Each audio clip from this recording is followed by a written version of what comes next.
O mawalunga le tae au. E whaasino ai le tae au. O le tae au o ta pena whaafafine to anga i le tua i lana nanga le leima lana tausinga. O lea ua maleifua mai whanunga manuia. Tātou wheo fōwhai ma wheiloa ia i luma o nuu. E a watu ai le lima o le whaatalofa i le mamalu le ka le siama Samoa poto. God is good. And all the time. And le le tua. I te mi uma. Tātou o e pēna tātou masani ai. Whasoa i le anga le leima le alofo le tua. Go and share God's love to all. Tell them that God loves you. And so do I.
Etena fou pa i o Samoa. Sanga i maia. O ani ngau saro o whaare lave ma whai ma venga ma mawha i lau finangalo. Ma le mawhau ma tā loto. To oto i nuu le tauria. Au mai sa ili malo i le tua. Come and let us worship our awesome God. I o tō vivi atu i le li. O te vivi atu i le li ima le loto atua. I le saufa inga a e ami o tonu, atua ma le whapotonga.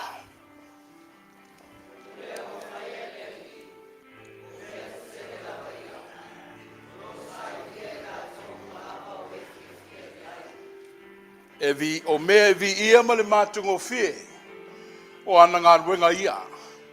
E tu mau foila na ami o tonu e whaapavau.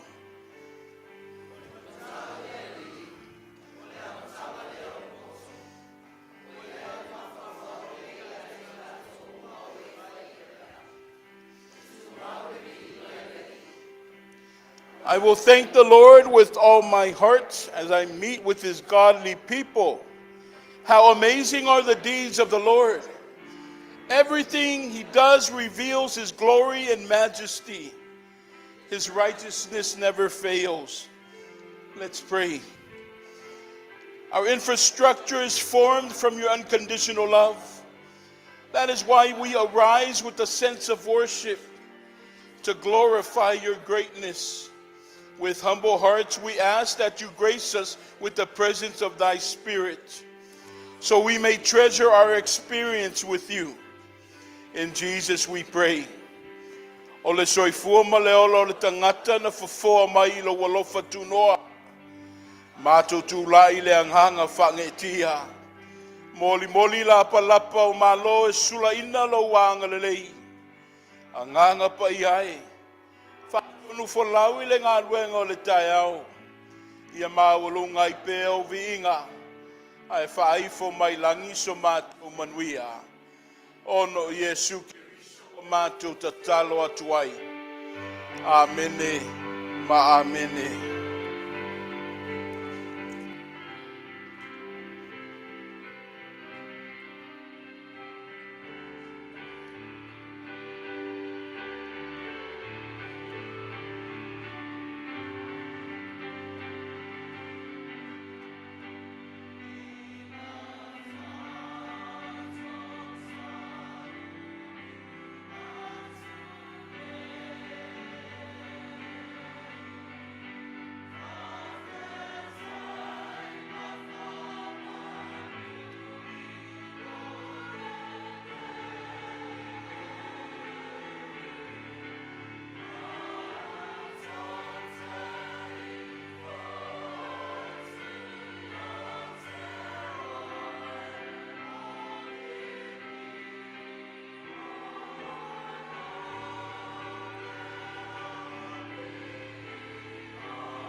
Valusfulu. Se lau valusfulu le veinga I le tua. O le ataita ia I tātou le tātou au whaipese.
lima le whatalofa. Ia le tapuinga le nei tai au. Suato le sunga le Toeaina. Tina le ngā luenga, malu lau whai ngā luenga. Pionga le tautailouvaa, pa ia lau a whonu. No lo sa mo poto le nei tai au. Le suafa manu malu Isu Kiriso. Antu ai le lima le whatalofa. Ma lo le sopo. Te au manuia, te au tutoa ai le lofa mleanga le leo le tua. O lele sa e folau le vasa loa. Le te iane le nei te au leo e whamalu. E le tai te au le lofa le tua. Ma lo le soifua. Tu le atu le ava ma le minga ta wai una tala le asisinga. Le asio le tato nulotu. Ia no pule lofa le tua. Malu le ka le sia i ta mamatina. Fia ngai pēr ma tala vai o tua i ai. Ia mo tala fifia lo manuia tu ua le ka le sia tina ma tua i a whalora. E me nisi o tato nu. Yang le leo le tua le nau whai ngā luenga tatofi. O lavai lalo wā le ka le sia. Ma walunga le lofo le tua le nei tai au. Ia me se foi o tato tau ainga. O me masani whai o tato mafuta le nei aso.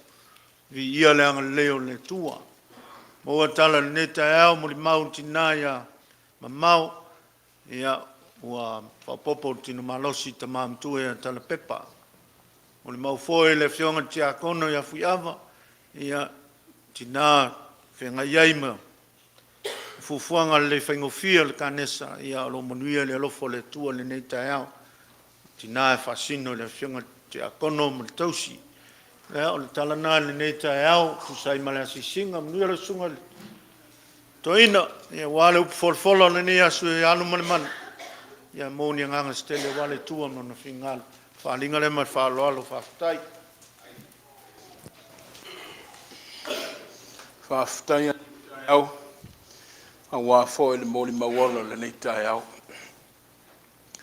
Tūlanga lo fuama le ola malolo ina le kalesia. Ai meise ai o tātou tauainga. The unconditional love of God. The role it plays in our lives. Le fo ia e ma le tale fa mauni. A tuli loa lava oe ma ue le tua. Sa ufasilingia. A o se tu lalo fo i lu i ai le fa moe le maftanga le au leo le aso le nafi. Fa mata yeise me aona e fa aftai ai le tua. Ia ini va venga te tele i lo soifua ma le taola. E aona e vivi ma fa manua e i le tua. Join me in prayer. Tātou talo. A o va ai le tua le aulu sina o le neitai au. Ta mamati nā mātutua le ikalesia a inga ma Samoa o na whaamalia i nai leo le loto.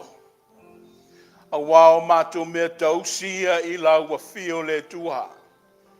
Mātou tangi sia ma pulu nau ina lo whaafafonga ai meise lo mafuta mai. A wale soifua ma le ola ia maua se malolonga. Whaafoisia le malosi. E whauawai na mātou mafutanga. Wa manino mato le vai le nei tai au le ie. Fono whapepii fo le moli mau le ti akono taitai. O lo o manuia. Manuia i lato uma wa le mawhai na mafuta. Ia whaatasi ai ma i lato lo mātou puna noi lau whale tatalo. Oi ea. A le fia vi ia. O ai o le anofo ngungu le tua pe a whaia me te tele i le soifua ma la mātou wola. E tele tali tuali maina la mātou whanonga. A o sa mātou whaololo ma au i la ua fio matangi sia oe le tua. A wafo i oe le to manga. Ai, ua moli mawina i le neitai au le tua o lo ua lofana nafi. O lo a fio matu mau i le nei tai au. A o le alofa lava le tau aveina lo ma. Whaafutai le malosi ma leo la tuto i le nei e kālesia. Whaafutai wa avea le nei malae le tua whai ma to manga. E tau au fia i le atunu o Samoa. Se i mātou sulaina lo wanga le leima o la fsota i atu o e ale i le tāpua inga. Whaafutai fo i mo ngā luenga ana nafi. E le i whaingo fie le tua le folau i ala mamao. Whaatino whatu ainga. I le ao ma le pōpō ma le ao. A o a mātou whanau sa i ringa o le poto ma le malama lama i potu a onga. Le liwane i e o iai o lātou whaatafa ngase ngase. O talawai a so umma le tua.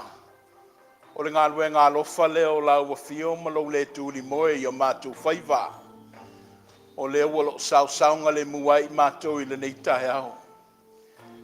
Mātou whaafutaia oe le tua wawa le ma whaamatalaina o au whaamanuianga. Awa tua i aila mātou vaivai e atia e ai o mātou tangata. A o se maatongi le tua mo le ngā luenga.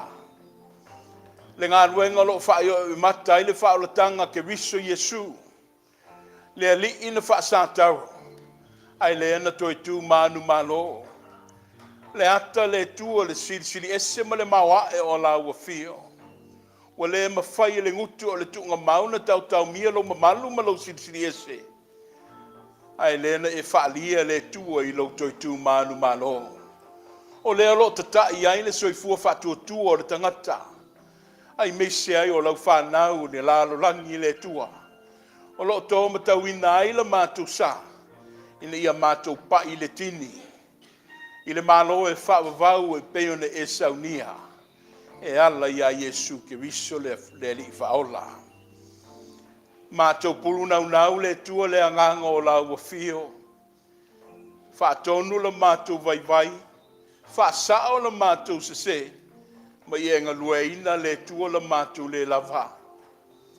O le ola ofo, le o le mea patino lava leo le tangata. Ai tali tonu wo ia le li e, ono la mātou le wha maoni. Mātou wala au atu i le anganga o ae le tua i le neitai au. Le liwane le mātou vatu ina nofo mo mātou. Wa ela ai le tangata. Wa vea le tua. Le mātou maa. Ma le ulu ma lo le li e wa le ma whaia na usta ia. Ma whaalongo ina le tua le whaatonunga. A o apua inga. Se i whaatonu ai le mātou ala. Le liu foi le vā foi o i mātou ma mātou whanau. E o le anganga foi le atasi.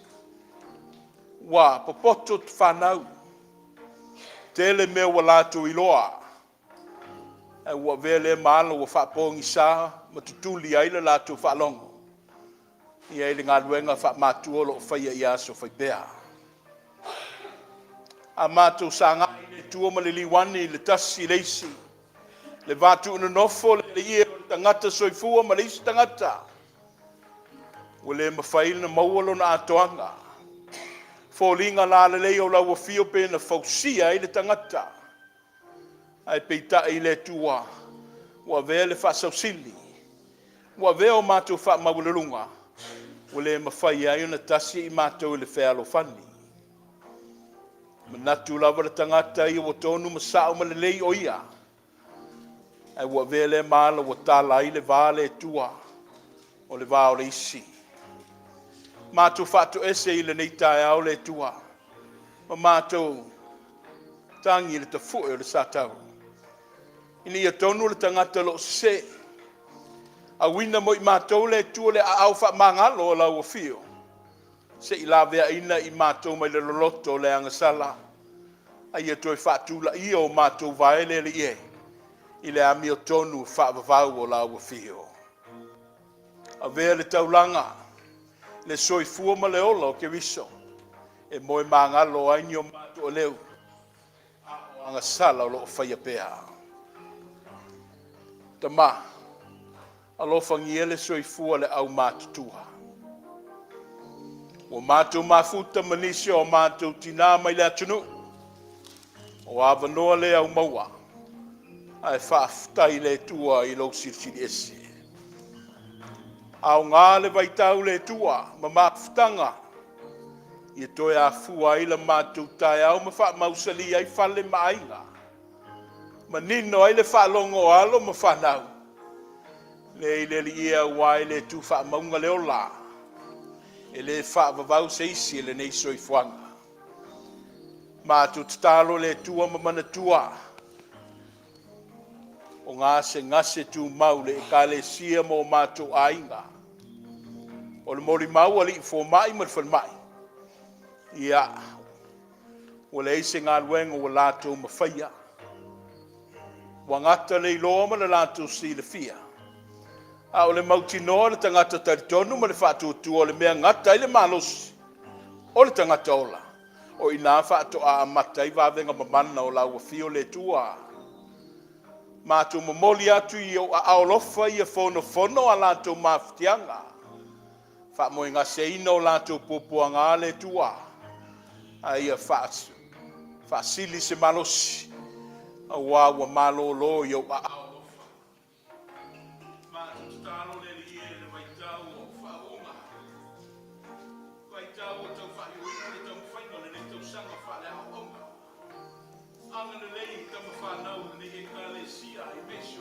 Toeaina o whea lo lato whina wai ma pūna na wai.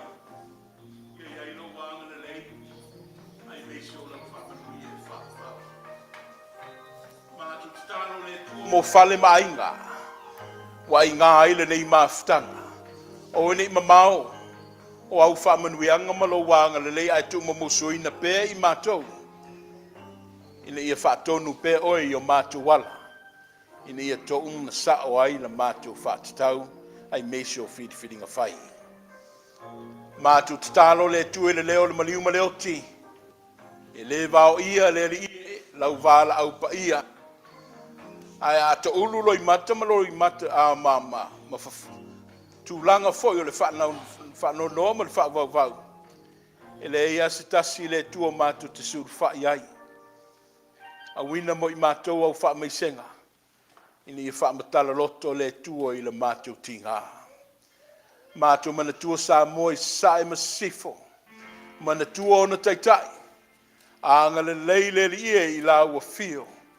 Whaamanuia le tō wha. Ma se whau tautanga I whaavai I a te oe. I a wale manuia o tangata anu. Le whainga malo. A tō ai ma lau e ka le sia. Ia pule te tele lau a fio lau whaasopa ia. Mo I lato ma mātou malava. Mana tua le lalo langi. Ia iai lau whaamanuia I whaululunga. O taitai o malo ese. Ia tau sisi le tua I le alofa. Ai a maia lau fi le mui ina ia tua iai ma whai iai a mātou whidiwhilinga. Ma mātou whai unga. Mātou tatalo le li ie le neitai au ma le aso. Le whamoe moe ola le li ie. Wa iei se langona. Fo lau oe le tua I le mātou sa. Ina ia sao ai mea uma mātou te whaia. Se ngā luenga wha le tala le lei. O le ali ni wai le tua lau whanau I le whatau waa. Ia fofonga oe. A o mātou whalongo ina lau wheta lai mai. Nisi o a mātou tartalonga. Ia iei lau wanga le lei ma lau whamanuia ia sautua lasi lea. Mo le nei au fia le tua. Wa mātou whaitapua inga I le nei tai au. O mātou mamoli atu ma le anganga whaaloalo. E ala I le suafo Iesu le keriso. O lo mātou ali I whaola. Amene ma amene.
Tātou toi vivi atu i le tua, i le pese se lau fas fun marfitu. Se lau fas fun marfitu le pese.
Faitauina tus paia.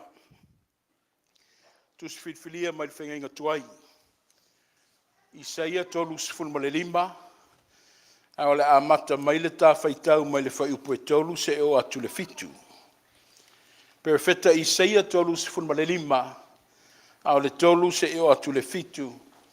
Tātou faitau whelaflafoa iai. Whaafonga maia. Ia fionga pa ia o le tātou watua. I o tau whaamalosi i lima wangangase.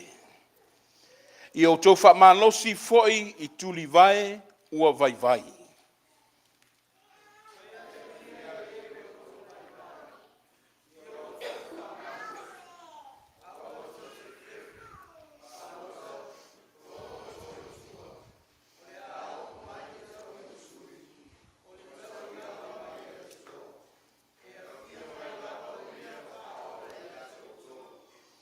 Ona whaapupula i nei lea mata o e te waso, e whaalongoa fo i te linga o e tutuli.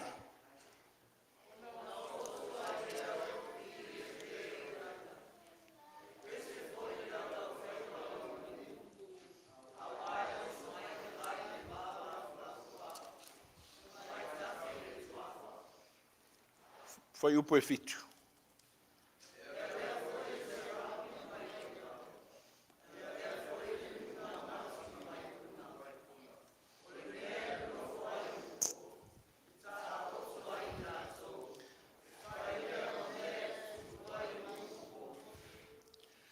le whenga inga fau. O leo te whaunga ina le tusi mai le au te mwhai. Sau se teimi le nalo pipi atu foi le tātou pultini. Ia se vaenga fau foi le tātou tāpua inga. Ia wale unwa ia sao le nei masina. O le tusi la filfilia ma le tusi o le au te mwhai. O lo ia le Korinito le nā mua. Ia mata upo e tolu. A o le whai upo e lima se i o atu le se funu ma le lima. Korinito mua, tolu le mata upu, a o le whai upo e lima se i o atu le se funu ma le lima, tātou toe whaitau e pēna masani ai. O ai fo i Paulo, o ai ea Apolo, o i maua wana o au auna, o e wālai ona o tau whātua tua. E pei ona tō fusia i maua ma le ngā luenga, na tuina mai e le li.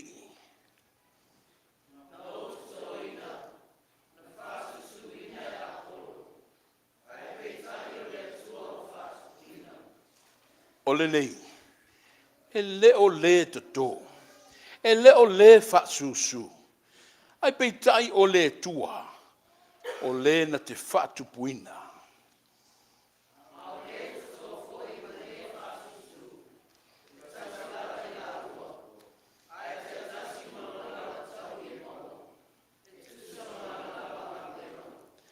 A wale au whai ngā luenga i mātou whaatasi ma le tua, o tau le whaatoanga le tua, o tau le whale o whai o le tua.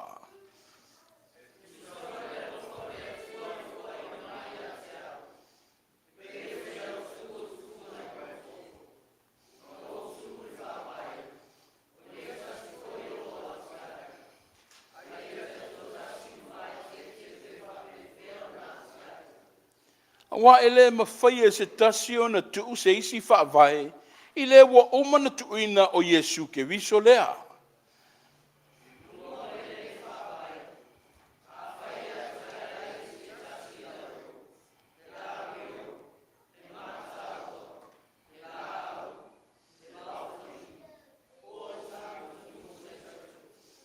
O le a whaalia ngā luenga tangata teito tasi. O le a whailoa fo'i i le aso. A wā o le a whaalia i le afi. O le a tofo ina fo'i ngā luenga tangata teito tasi i le afi po o whape whea.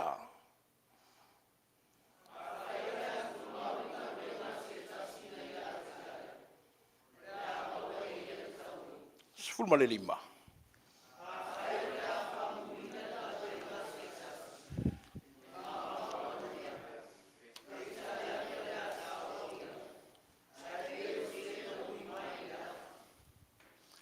The divisions in the church of Corinth, as the Apostle Paul addressed.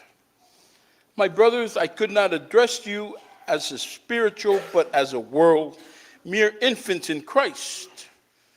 What, after all, is Apollos? And what is Paul? Only servants through whom came to believe, as the Lord has assigned to each his task. I planted the seed, Apollos watered it, but God made it grow. So neither he who plants nor he who waters is anything, but only God who makes things grow. The man who plants and the man who waters have one purpose, and each will be rewarded according to his own labor. For we are God's fellow workers. You are God's field. You are God's building. O upua le tua.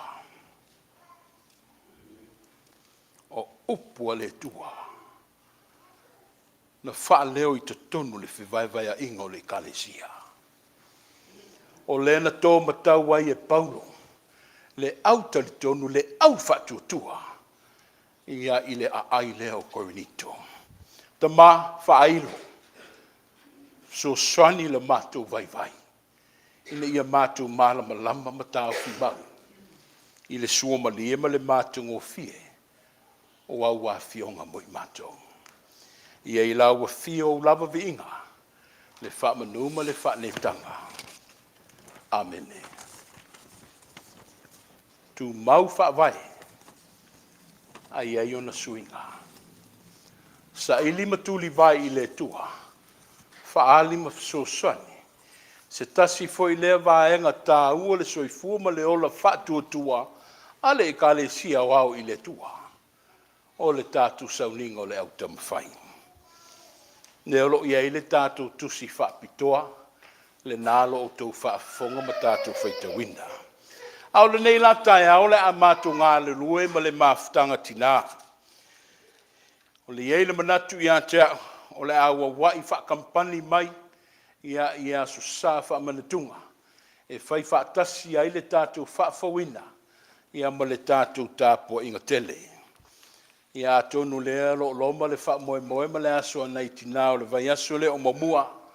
O lea foi lo lātu ngana pēa ma lātu whai mai o i lātu e au le ina i lau.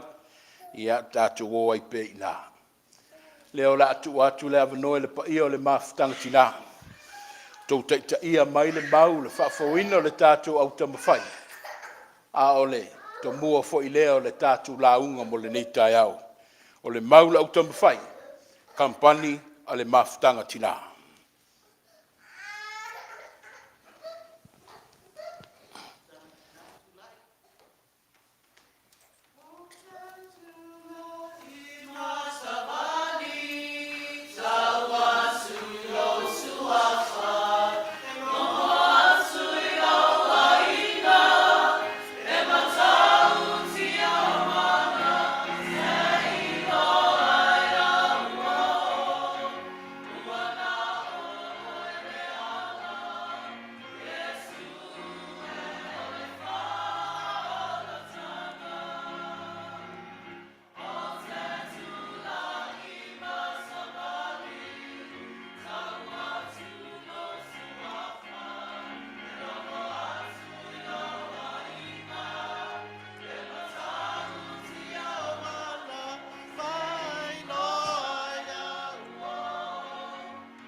Ya, mātou te toe whātalofa atu, i le suafa pa ia o le Iesu Keriso lo tātou li whaola i le nei tae au.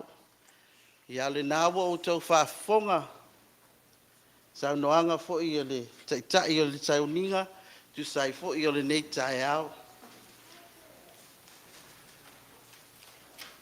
Pei mai le au tu o le au tam whai po le whaafowina le nei tae au. Ngā lulue pea, o le atua na te whaatupuina. Ngā lulu e pea, o le atua na te whaatupuina. Maua mai lea i le tusi whianga inga fau, mua muat Korinito mta upu e tolu. Whai upu e ono. E tolu maua ua vai ina aile mta upu o le neita e au le whaafowina. Ai ua mātou filfilia, le maulo na lua, mātou te moli maua i le nei tae au. Ai mātou te le i moli maula i le mau o le whafowina le nei tae au. E mua lava na mātou fia whafowina le mafutanga ma le atua. Ua maa le pelepe ono i mātou mafutanga. Whanau anga sala pea. O lea, o le a mātou sa auni atua i le whafowina. Salamu. Limas futasi, fai upu mua malua. Salamo. Limas futasi, fai upu mua malua. Amaua, fai tau fatas.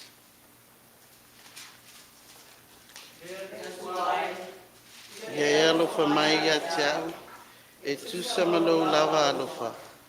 tu sa mai le tele o lo lo fa muti muti vale.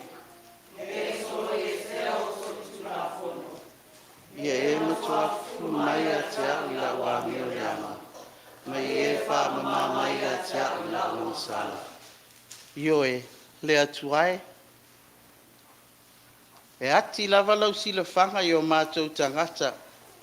O mātou tangata anga sala ma le le ato atoa.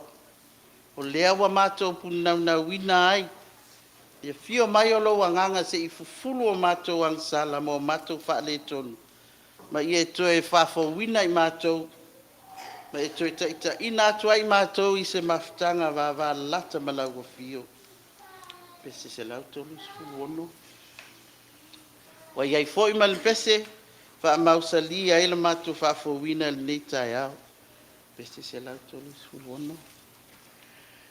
Hello, Ali, uau, sese, ilo, ona, na, umane,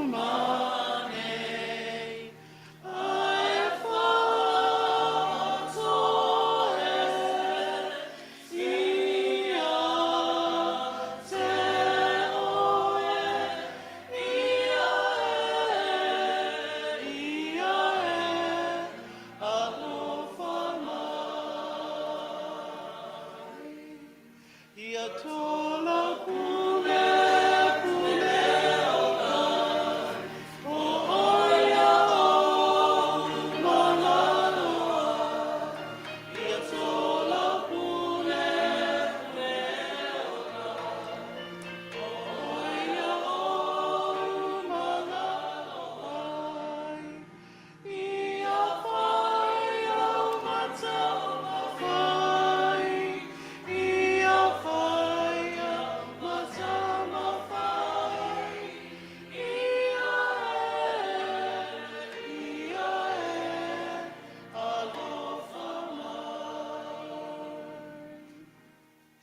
Mai matua le aso. Ngā lulu e pea o le atua na te whaatupuina. Ua mua Korinito mtapu e tolu whai upuono whapea na o Toeaina na whasusuina e Apolo. Ai peitai o le atua ua whaatupuina. Peo na whailo atu e tolu vaenga o vai il mta upu o le nei aso whafouina. Awa mātou filfilia le maulo na lua. Mātou te moli mau ai le nei tae au. Whapea lon whaitauina. Aua le fiu ngō fie. Ai a ngā lulue pea se ia maua se taui. Aua le fiu ngō fie. Ai a ngā lulue pea se ia maua se taui. Efeso, tau pue tolu, whai pue lua sifulu. Efeso, tau pue tolu. Whai pue lua sifulu. A maua, whai tau.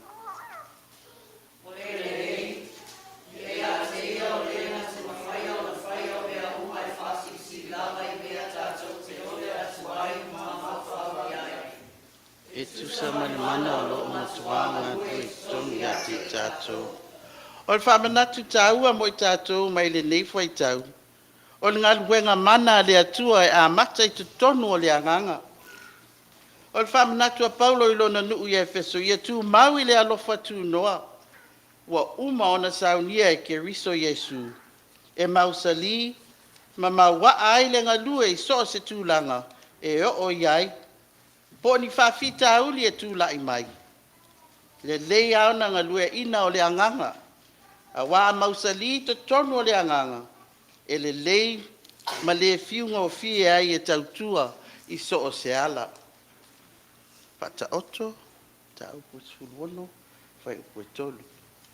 Pata oto, ta upu suluono, whai upu e tolu.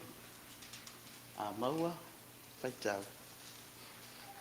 Yesu ina atu ia rio o manuema. Ona whama wina i bea o moana tutuma. Au soe. A tatou tu watu a tō tatou loto ma mawhauwhaunga i le alii. E le fisilingia le taunu unga o le unga. Tu atolo malosi so se mtafai oi. Po so se tofinga e wala awina ai oi. Pe titi petele. Ia e whamaoni lo wala awina. Ona e maua lea, o le manuia mai lea tua.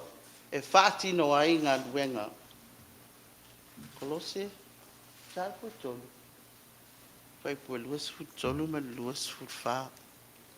Kolose, tolu. Whai pua luas fut tolu ma luas fut wha. A maua, tatu whai tau. Mea malawa so te whaia, ia whaia ma le lokoso. Pei se o whaia le ali, ai leo tamata. A wao o sori roa, e maua e o so mai le ali o le tauni, o le tofi lea. A wao au auna o so le ali o Keriso. Ioe, ngā lulue, ma tātou tausini o mo le atua. E au mai ai e le atua le tau i le lei mo i tātou uma. Ngā lue ma le loto wha maoni. E le mo le tangata, po od whatino. Ai a tātou ngā lue mo se tau i ma se unga le lei. Ma iwa ia tātou ke riso Yesu. Mo mua Korinito, tā upo tolu, whai upo su tolu ma se futwha. Mo mua Korinito, tā upo tolu, whai upo su tolu ma le se futwha. A maua, whai tau mai. O le awha ia o me la tamata taito tasi. O le awha i o foia le aso. A wao le awha ia le afi. O le ato foi na foi ngā lue ngā tamata taito tasi le afi po o whake hea. A whai o le atu maule ngā lue ngā se tasi na le ati ae. O le a maua e ia le taui. Ioe, le au soile nei tae au. On tā upu nāma le maule nā o le mawhtanga nei tae au. Whai mai al tātou tā upu. Aua le fiu ngō fie, ai ngā lulue pēr, se ia maua se tau. O tātou taui e mai le atua ia. Ma nino a upu a Paulo pe o na whaamanatu mai tusi a Korinito. E le o le toto, po o le whatusu, a o le atua na te whatupuina. Ia whaamatala atili le anganga o le atua i loto mwhina ngalo le nei tae au. E ala il tātou mta upu, pe ona au mai il tātou tusi au tamwhai. E ala il tātou Faifeau wina. Ia whapena fo i ona maua, ni whina ngalo ma ni loto. A wale atua malona whina ngalo. Ia ai mai se o tātou ngā luenga o lo tātou ngā luen puno wai. Ua iai fo i ma le mātou pese. Wha mausa li ai le mātou mau i le nei tae au. A ia manuia tele. Le e ka le sia, ai mai se o tātou o e ua mwhai on tātou whai tāpua inga wha atasi le nei tae au. Le ngata o le Aso Sa o le sakala mesta pa ia o le atua. Wha manatuina o le le maliu ma le tino o le atua i nei tae au. A o le tātou Faifeau wina fo ia lofa le anganga o le atua. Ia ulu, ia nganga ta itasi. Ma ia maua ni anganga steli. Ia walawa ia le ngā luenga o le atua o lo tātou pūna nom tātou ngā lue ai. Ia manuia fo i le sunga taitai. Manuia tātou ka le sia. Le a wha umatu le mātou mau i le mātou pese. Se lau fitus fulu mat fitu. Tātou pese. Se lau fitus fulu mat fitu. Ngalu e a se au mai. O lo malo si tama mai. E muli a Yesu. Soia le fafi le mu. Ngalu e a ia fia.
Jesus.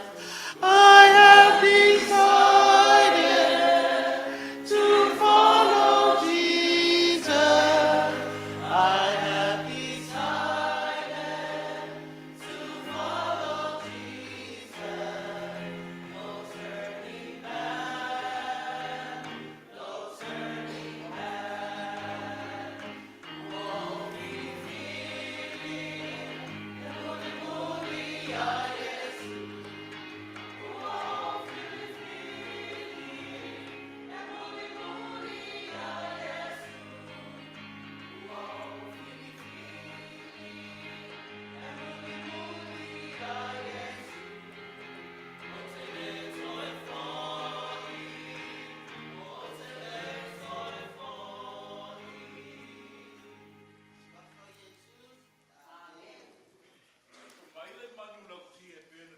Ia ile mafutanga tina. Ngā lulu e pea.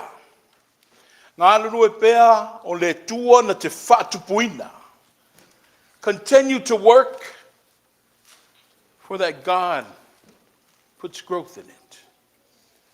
O loo whaamatua le tusi e le au te mawhai i le Faifeau. For mai na o te Toeaina whaasusu e apolo a o le tua na te whatupuina. I planted the seed. Apollos watered it. But God makes it grow. Sa se tau o le ola tofutofuina. Au lea fo I se au ngā o le ola tofutofuina.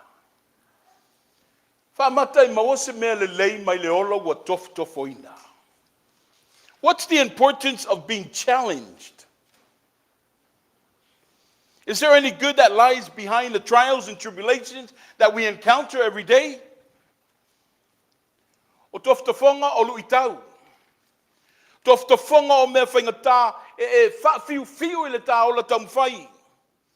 Awa, because nature is alangona le fiu musuloa. That's human nature. Fia pupu. Si o tofutofonga o langona tau whaasese. O langona e whenumia I aima mix up ai le mawhauwhau sasi e lea. O tā whilwhilinga ma whai unga whai. Nei I wai lea I le whaavaivai. O wā o le wā on sai.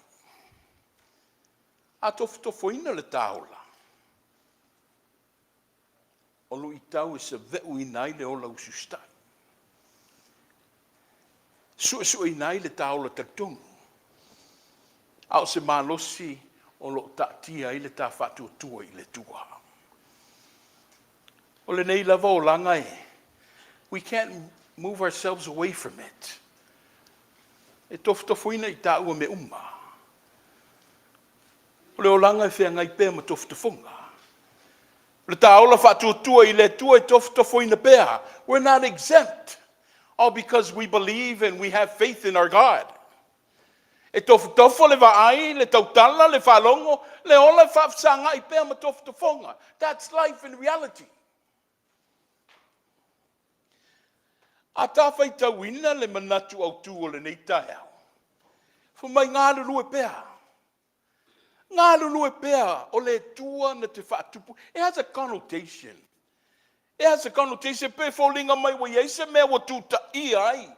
Le ola ngā lulu e lau kerisiano I Korinito. Wa yeise mea wa tofu I nai. Le soifua ngā lulu e. O le au whaatutua I Korinito. Korinito fa mai le tala wa vai ai. O lo tama mea le soifua whatuatua I le tua. The church, during the time of its writing, was filled with young believers. There was lots and lots of spiritual immaturity.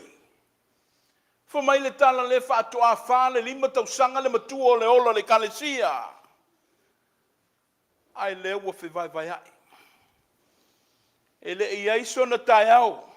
Ai lea ua taape whaafatuati le asoa. Fa mai wa nuti le kate ilunga le vaipuna pe o la le whailaunga. Ai mou whaafua le tai au. Te sero fōlinga masani sa whangai. I aso uma fe tautala I fe whaasoai. A ole nei wo fe fuli tuai.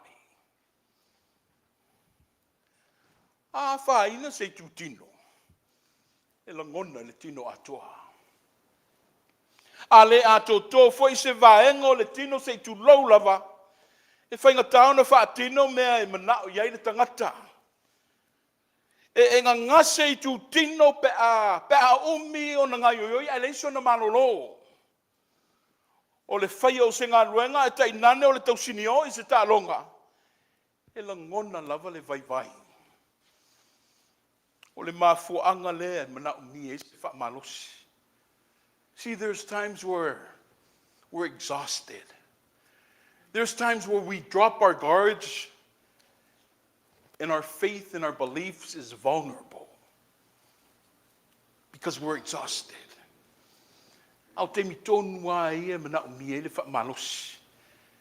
We need encouragement. In ia mai amalelei, ia tini tau nuu se tau sinionga.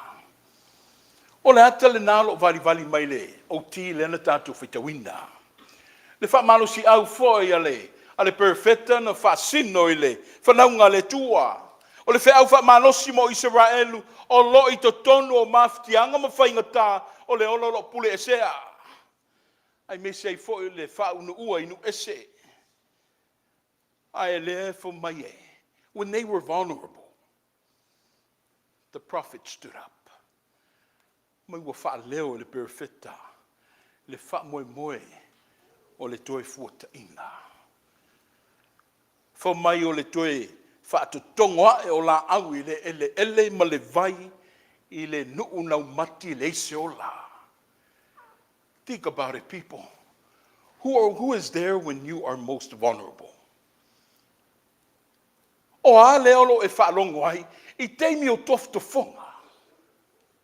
Wa iso lo ma fo fa we la ngona lo le vai lo le la vai me sio le vai o fa o so fa e ai o le ta ma fo fa ma fa unga ma filinga o ai te fa lo mai a o ai foi e te to mangai fo mai o le la wel ele na mati le no o le se ola o le ata le o le fa sala o le tua Israelu fo mai o le ngata le fa ta fea inu ese I walk o love ele.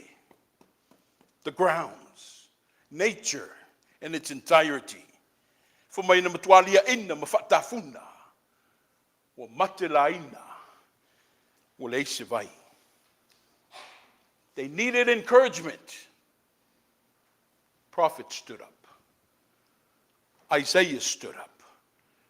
Whaafonga ia le whao wha malosi ma le wha moimoiolo le tua. O lena wha leo le perfecta for maiea. E oli ono I lātou le vao lafua. Male nu unau mati. E fia le toafa. Ma fua mai e peo le au te. Mai e fua mai tele lava. E fia foi ma le fia tele. Male alanga. Mai e vatu I eile la le leo le panona. Male mātango fio karamelu. Ma sarona. Latu te va ai le populo le li. Le matango fio le tua. O le upu fia loto. Fo mai leo le atu e foi le lau ele. I le fofuanga le tūlanga I tafe ai le sua susu ma le meli. E peo na fola ina ia Abrahamo. A wao le memoni. I le oti le wā whaina le. Wana whaina le. Ono le anga sala o le nuu o le tua. E o ia le. Pe a wha le tonu le tangata. E peo na iai lona sotanga ma le fofuanga. That's why Paul stood in. That's the main message of Paul. Le nganga tonu lava lea na alanga ai, ma leo ai, Paulo I Korinito. Owen I a whaina le ngā wenga le tua. Owen I o ia le kalesia le tua, ono le tangata. Wa ai le popula leha. Wa ai le popula mai o le li ma le matungo fia le o le tu. O lo fia sulu ia mai to tonu ia te oe Korinito. Ai le wa e punitia. Wa e tau fia. Wa ai le tafe mai o le vai lea ai le wa e. Fa le lave iai. O le wa mate. Ono wa e fe vai vai ai.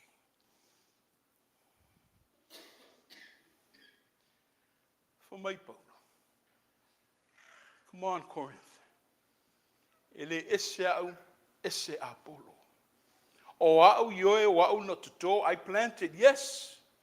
Apollo, he played a role too. Or in the fasusu, he watered it. But it's us in a combination. We put this together. Ole ma calling le tua. We're under the umbrella of God.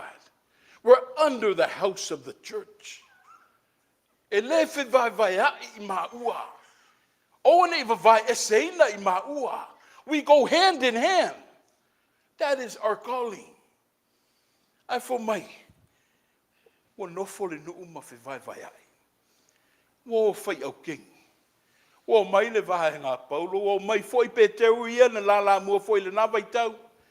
Ai tau ma fai foi la to I Apollo. Wo puni tia ai le sawolele. Ono wo fe me ai ma fe vai vai ai le nu. Ma na ia upo ia le fai upo e valu. Fo mai a o le to tō foi, ma le wha susu, e tasi lava I la ua. Ai te tasi lava malona taui e maua. O le to tō, o le wha susu, e tu mua I tusa I la ua. Ai tasi lava, pe tai tasi lava le taui e la te maua. What does that mean, people? O le talanoi le inclusive. Le tino le kalesia, tasi o tasi au tutusa I ta ua. Io ele ese o ele ese o ese au. Ele saumangi o saumangi o saumangi ese au. Ele o le ngona na le kalesia le o tau mawhai ai Paulo I tineia. E ta peloa. Ai fo mai le utala. You have your own reapings. O lo o iai la o e tahui. E le wha pe le lei o e manui ai fua. Vice versa. Mai e tofu lava le tangata malona taui. Let's put the equation together, people. We're in the ministry of God. E tofu sia I tā ua mga luenga ma tofinga. E le sili au ai maulalo oe tu sa pau uma tā ua. But it's all about unison. It's all about bringing it together in harmony. O le ngā le lue whaatasi malefe oi hai. O na mawai leo le kalesia le lo fina wai Paulo. Ai fo mai e ha, e taui lava le tangata. Tofu lava le tangata te tasi malana ia taui. O le lui mo I taua. Ioe, au te fia ria. Au te mangu le upenga. O te alofa I le malosi. Au te mangu I whaamanuianga le tua. Wa ai le popula lea le tua le tau mwhai mai. Wa ai le mātungo fie leo le tua le tau sulu ia mai.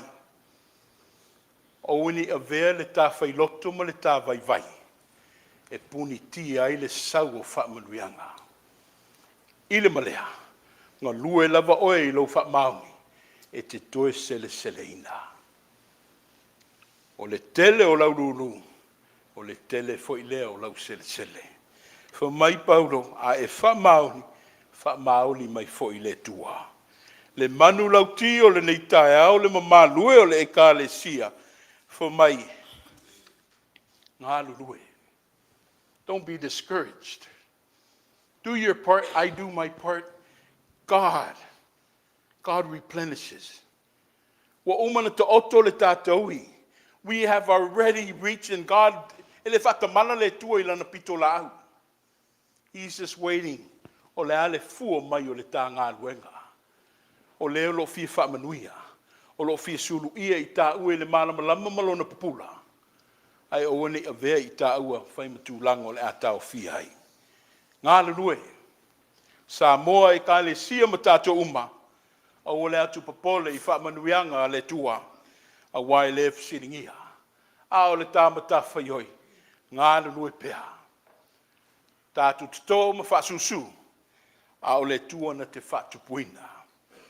O le atoanga o le whamoimoe lea, le lau ai lea. E a I tā ua na tito, e a I tā ua na whasusu, ai le ua whatupuola I le tua mo le ngā ruenga, ai meso lana I ka le sia. Mai wale ia tau fia se le lei, ai o te tala mai lau afa le tua mo oe mao. Ia whaitau langa I at oe mao. Ina ia wha mautu ai lana I ka le sia lo mo mo ai le anganga o le apostolo le nei tai au. A wina mai ai lo na alo pele, ia awane I muta, awane I whanu. A ia tātou maua lo na whaavavau, ma whaavavau ai lava. Tātou pese I le pese o le tua, le alo o le tua.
tātou tatalo.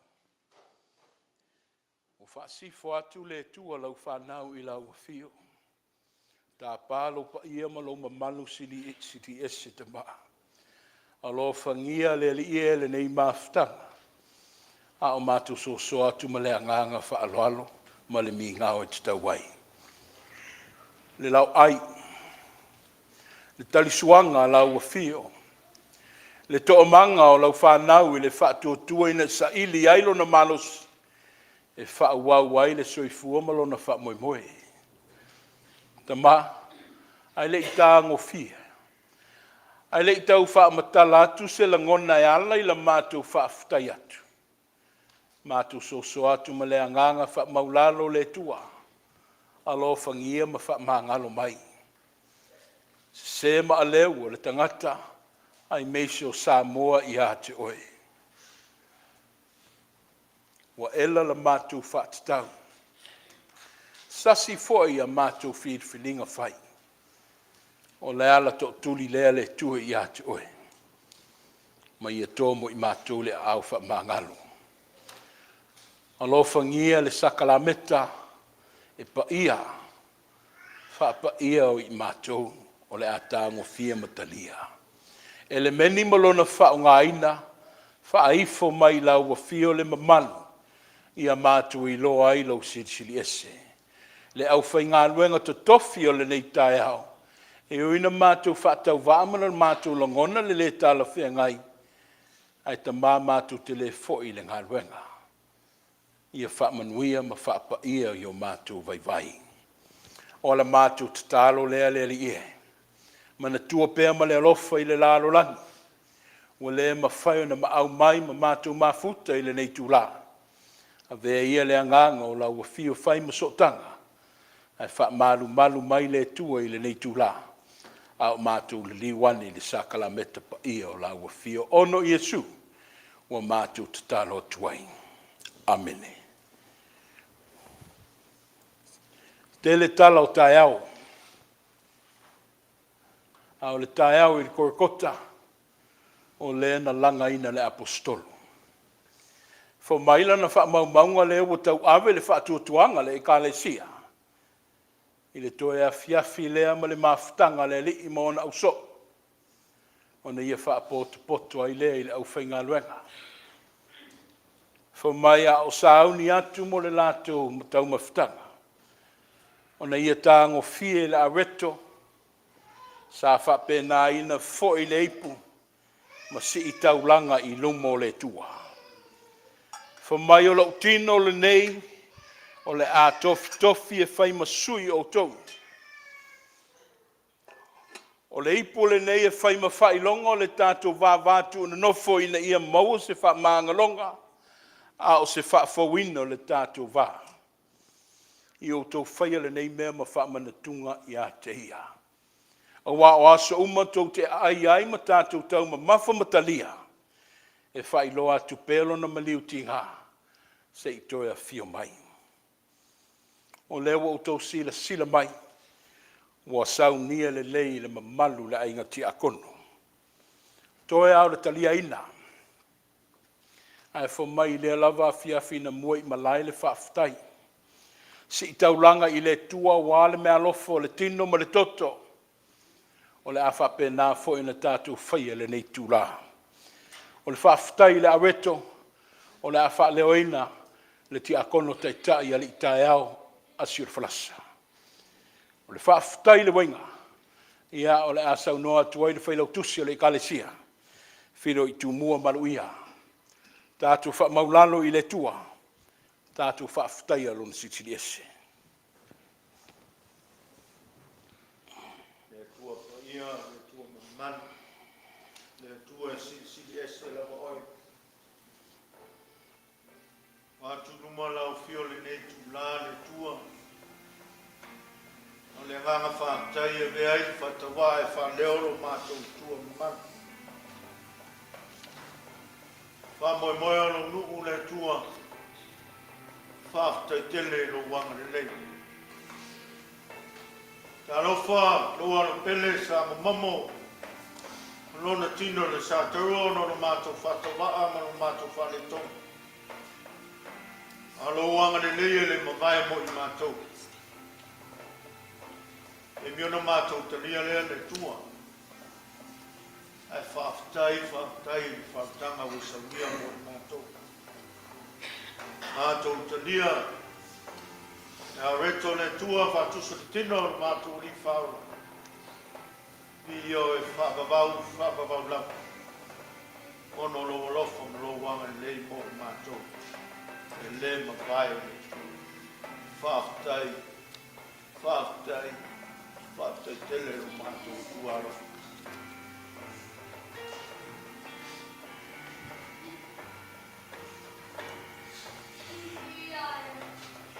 O yo luma le atua e sa mato whaftai.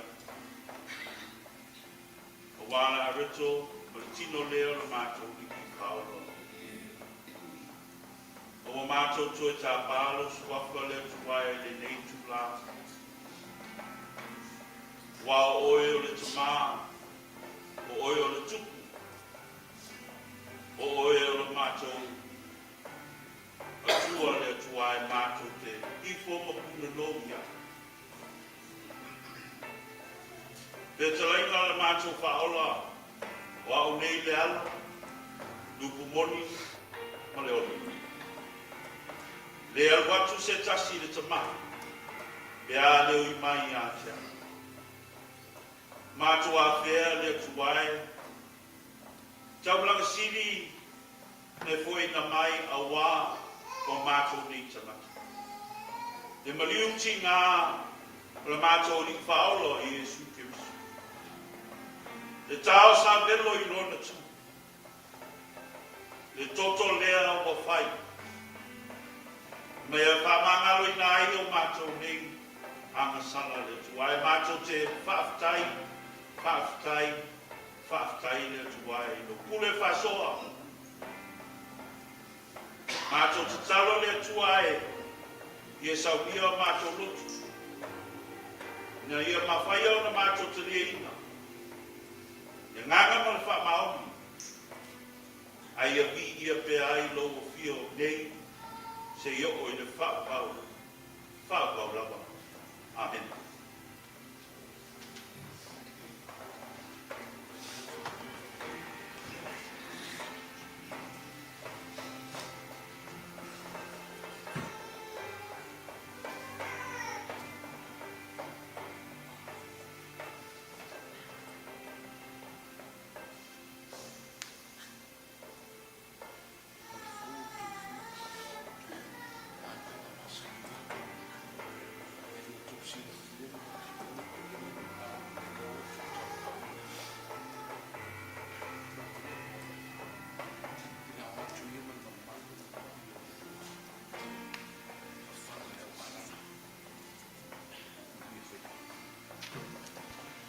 Tau auina ia se I tātou talia whaatasi whaamole.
ina wa mai ona si tio le whaaftai le tua. Na ia, tango i leo la reto matu wati o la tuluma. O lo tino le nei. O leo wa tofi tofi e whai masui o tau. I o tau whaile nei mea mwha manatunga i a te ia. Le mamalua le whanau le tua le nei tai au. Ta lia ma le tātu wanganga whaaftai.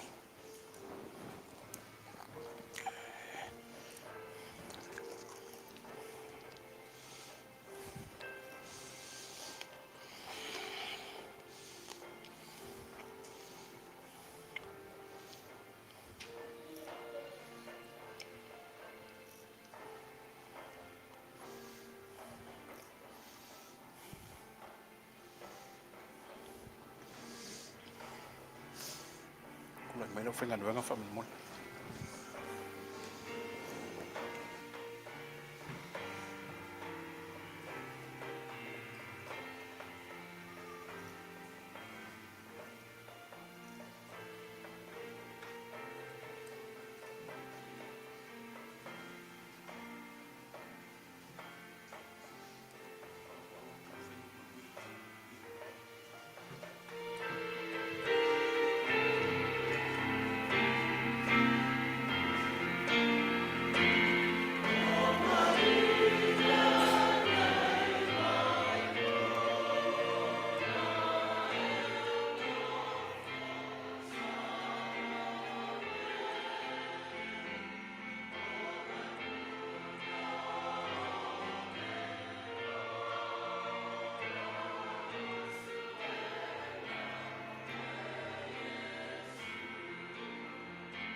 O le ipu. Whailonga le toto malingi o le tātou wali i whaola. Au le ata manino foi o le whengaingo o toe o sia ma le tātou o tua. I nā tau mamafa matalia i lo wanganga whaafutai i a te ia.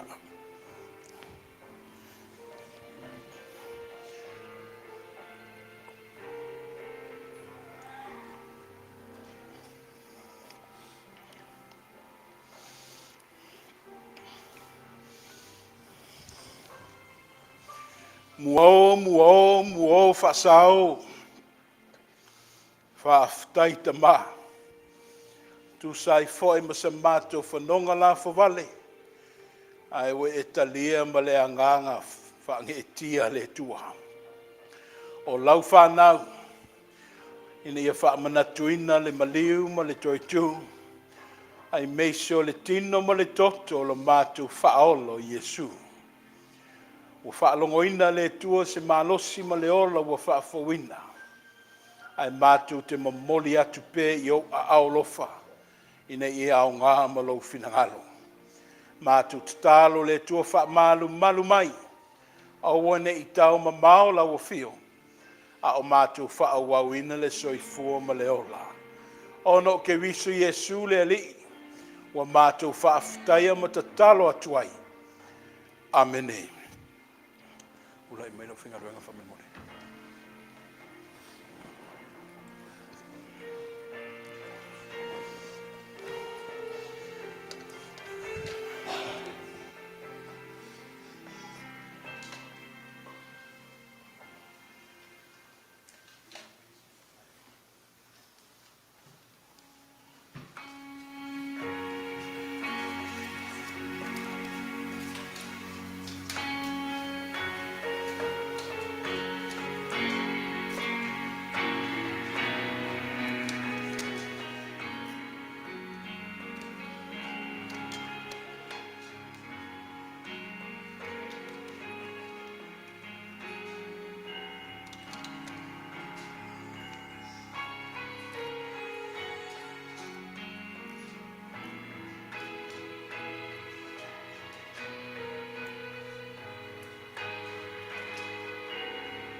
O le a tātou whai ule nei sauninga i le pese valu se fulu martasi.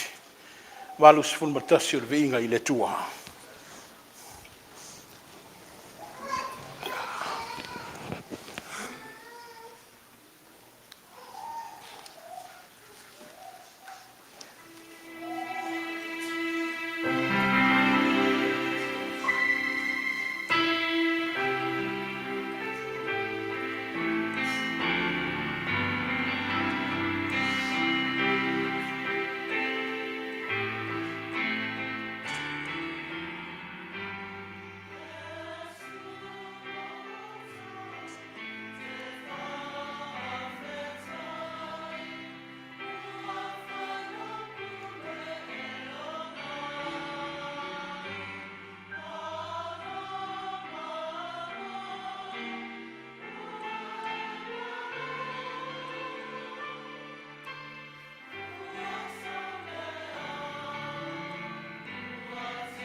pea I mātou le tua I au whaamanuianga.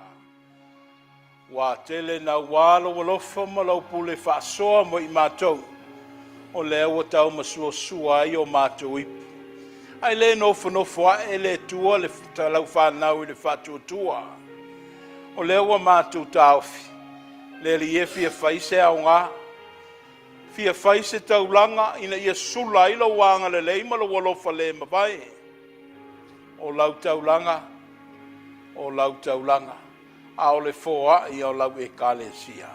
Ma sa moa poto. Ta ma whapaia. Whapaia ma e whamanuia. Ai anga le leima e alo whangia pe I latou. O e na saunia ono I Yesu. Wa la tuaina mātou whainga taulanga. Amene.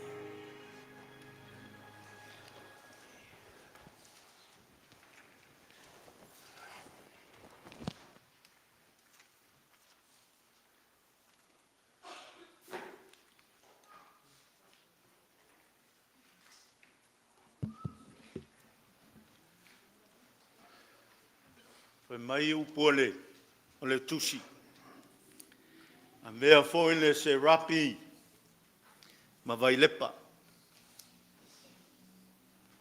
Fai mai foi upole tusi. A vele nu na mati ma vai puna. Fai mai le pese sa langi. Mai o le vai e ma lie.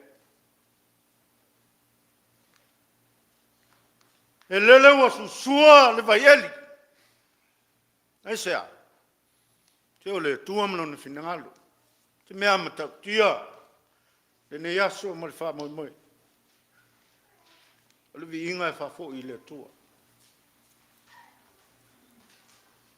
Ah, se tua alofa. Se tua matango fi. O tumu le ta autu. Sa tau mai malenga ngau. Lele wa susua o vai papa. Lele wa sunui funga o vau le toafa. Le ta sapi ai. Whaaftai le tua le neasu. Le leo vai. Wha leo I nai pēr le ngā luenga lau sunga le Toeaina. Sa whalele ne e iei suinga. Ne aso ma le tapo inga. Wha malo, whaaftai. Whaaftai le tofae. Whaaftai le lalafo. A leo whaafonga lu. Leo whaafonga Samoa. Ia wale whi au tau o ne aso. Wha malo whai o le whaiva. Wha malo susua. Na mata le manuia. Ia whai wale vi inga o le tua. Moli le nganga whaaftai o le. Ia wale ngā luenga o le ne aso. Te talo ia tumu pēa le utu. Mo e pēa le malos. Wha wawai whaiva o ngā luenga. Ia wale tua mlo ne finangalo. Anga le leile tua whaoloi na pēa le utu fola. Ia wala usunga ma ngā luenga. Le ngata tonu Etena fo. Ia le matanga luenga ma le pulema. Maua pēa ulua matua. Ia le file mu. E lo tutele. Ia whawawe pēa ngā luenga le lei. Ia wale tātonu nei Etena fo. I liu stau te langa. Ia wale pa ia leo fia o mawhai na hafi fia mai. Tātou moli mawina le ne aso. Tātou si tau langa I le tua. Ia walo na lofa I le mawai mo I tāua. Wha malo whaaftai, Samoa, lau whaafongang. Ia le tātou ngā luenga. Tau ave whaatas. Ia o manuia ele ne aso ma le whaamoe. Tau na lofa le tua. Anga le lei o tātou ta mamti nā matua, whengai mtala vai. No loa le kālesia. Ia mese foi bo. E masani o whai o ne tātou whaita po inga whaatasi. E iei leanga leo le tua. Mo le mautele wale ne aso ma le whaamoe. No fionga le te fono ma lau a fono. Ia wa whaiva le ne aso. Ia anga leile tua. Ia I manuia le tātou maftanga whaaftai.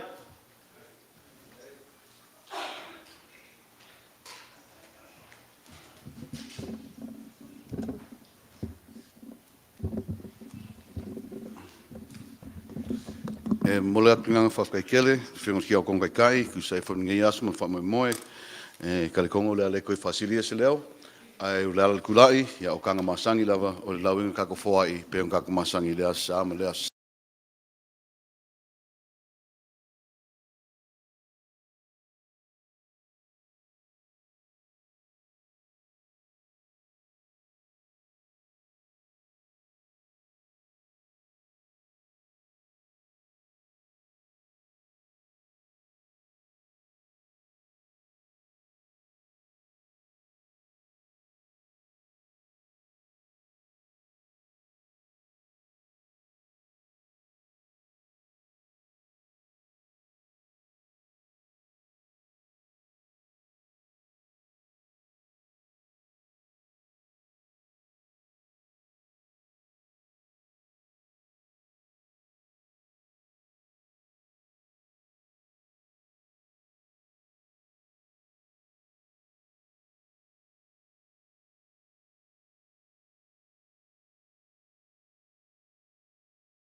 tautailouvaa, o le atu nā whawhekele, malu ka koe kāsia e mai si ato pe ira o pia, i a wako ko ai, e ma kau tawala lese ese o tō ko ai ni tai a, i a ufo ko whanau ngā unu ko e sea, o ko ngā kuma i a kua ni ngā rena, o i tape nā ka unu kundani, o ko ia tōku wha.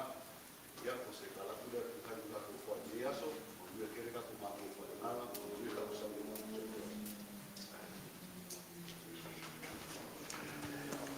Ta pena tule angango le whaaftai le mamalu le ainga ti a kono. Whai o le lau ai a o le tātou wharisā nei. O a o tau whaiwa lo filima tau te leo tū ta malai. Ai o lo tau whai lava ma le anganga wha maulalo i le tua. Ia i mei sei fo i le te mao a inga lo wha asoa ma wha tino ai le fufuanga. O le tatalo le ka le sianga le lei. Ia sanga wha manuia le tua o tau mamalu. Lua i le angango le whaaftai mā lola o whaipese, whaaftai le vasenga le au asafo, ia mo vi inga i le nei tai au. Ia mawalunga i pese vi inga o le tātou ta mā o i le langi, e ala i o tau si u whafonga ma tātou leo. Mā lo le maupapale o le ekalesia, whaaftai foi la o tau onsa ia mai le nei tū lao le aso, ma ngona foi wa vela le whala. Wa sa tātou wala usu mai ana tai au i whaiva whaale aunga sa ai lea lava lo o wha wa wina. E se ia lo fia fia pa au wa ai atu le au lusina. Leo lo alala mai.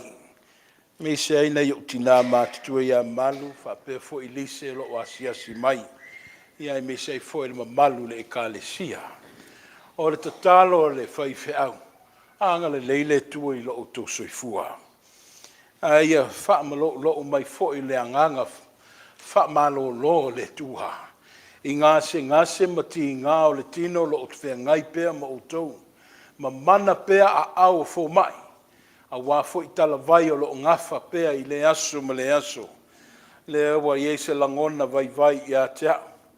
E le tu maina le aso sa o mamua. Ioi, e le tu maina o leo la aanga ta pena. Ia o alo ma whanau le ekalesia whaatasi ei ma te mao le nu. Ia o wase whafonga tau mawha i lewa i aso o mamua. E whapese mātou whaatala ulatu. O le ato oto le awa uli ia e mafuta i ale tina malona ainga. Ai o tina mātutu ai.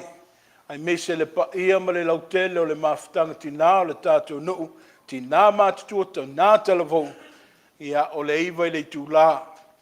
I le sa o mamua, o le ase Faifua, se i ta pena atu ai le ta mao le nu, ia e me se i fo i o alo ma whanau le ekalesia, ia e a mata i la o tau aso fia. O lea wha manmole i o tina malawa, wala au ma le anganga wha maulalo, se o tina ia malu, se o tina ia lise, ma o tau uma, i le sa o mamua. Ia a wale tātou mawhitanga i whale, ia e le leile tātou o mai e ola mafuta ma fia. Ia a wale wha moe le aso sa o tina. Nā wa uma foe na watu le tō whinga e le tina o le ngaluenga. Ia o tō uma tina. Ia e leile saunia ma ta pena ai. Le wha moe le neiva yaso. Nā wa yo tō a au. Le wa tō lau atu le tātou pultini lona wha ngā salonga. Wa mata le vasenga le usaili. Ka le sianof te talo mai. E toa e iwa o tō walo ma tā whanau. Le olo o whea ngai ma le mātu vasenga i eile wha moe i a teo. I le tau au whianga o le tātu pūlenga le whai unga le nei masina. O le wha e kalesia i nei leo whanau ia. O le wha moe le nā. Ai o tō nofu te talo mai pēr. Tā puai mai pēr. A o tau mawhai atu le ngā luenga. A wale luma na ia o a inga e kalesia ma tātu uma. Ia, ai. A mai ale. Le wha moe ia lero i aile mawhitanga le ekalesia o lo fia whaia. Tu atu. Ia wha muli mai le au telavou, wha mole ma le aunga sa. Ia wha atasi ai ma le mawhitanga tina. Ia se i tau mwhai atu se tātou ngā luenga ma se mata au pupupu. Ia wana sa o mamua. E mai le te ele o le whatu ma le anganga se i tau mwhai atu ai se tala. A wao le upumoni lava wa maingu malie la o tau whatupu ma le whaaloalo. I aso umo le tātou mawhitanga lo ma whaalongonia o au tau talo sanga mo i maua. E leo mātitiva i maua i le ala. O lo wha malu i maua i le alofo le tua ono o tau talo talonga. Le alo maua pele malosi, maua le lotu tele. E whea ngai ma le ngā luenga, ma lo tā pua i le kāle sia. Ai wha auta le nei tae au le liu vai o singa, le wa o tau wha tino le se leni. Se leni e pa ia ua maua ngata o le o tau tau ngofia le soifuanga, ai le ua mafola mai ai o tau a au. Ono o lo tau fatu ainga tausi. Tangata ese lo mauma o tau. Le matuli vai i le tua. Tama e le o i maua a oe le ua whaitau ma amana ia i naile ma whatau waa. Ai ma wha moi moi ma wha langolang. Au mai o wha manuianga. Sei tali whaitau. Tau ia i lato uma le lato wanga le lei. E le ngato le soa au aso uma le mātou mawhitanga. Le olo wanga le lei mai manofta talo mo i maua. Le mamalu le ekalesia, le mamalu o Samoa, le mamalu o ainga mo woma o me mai. Ia upo le aso ma le tau whai ua Paulo na fumai. Le e tofu lawar tangata ia malona taui. Ia Faifeau mai langi lo tau manuia. Ono le anga le lei Faifeau malona to lua. Manuia fuanga tutoia le nei asu. Manuia le fauta ape atu foi le nu. Ta maa lo fea ngai mga luenga inu esi. Stete ma ai mamau. Ia le lava lo manatua i talo sanga. Ai mese le fola watu o tatu whanau. E suenga whai o le nei tau sanga onga. Ia iai le anga le lei. Ai mai a pele whatoa fi le mua le tua. Ia awane i papole ai a tatu whanau i suenga whai. Manuia le kalesia, manuia mata mamatina. Anga le lei le tua le nei vai Aso Sa. O le a tatu whai u le tatalo. Tele le tua o upu matala o wawa. O tele lo wolofa mo i mātou. Tele ngā luenga ma fuafuanga le tua. A wawa tele lau whaasoa mo i mātou. Ta male wa mai a ngā luenga whaale sapati. Ai wha wau pēr mawhtanga le tua le ekalesia ma ona la la.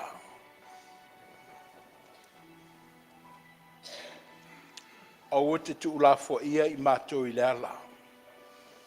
A o mātou ta ape ma wha wau ngā luenga o le nei asu. Le nei vai Aso Sa wa matalia mātou wha lango i la ua fio. Au mai alo wha maoni le tua pēr na wha lia ia i mātou i Aso Uma. Ia whai lea matapa sa. Au wale whai ngā malango le nei vai Aso Sa. Ia tu mauma ia i mātou. A o lau whanau uma i le lalorangi. Le manuia ma le fi le mua oile tua lo mātou ta maa. Le alofa pēr na mātou talia ina ma wha manatuina o Yesu le keriso ma lana wha o le tanga. A o le mawhtanga le motusia, ma lou lava nganga wheta lai. Nei māsa uma se i o lava, i le whawavau lava. Amene.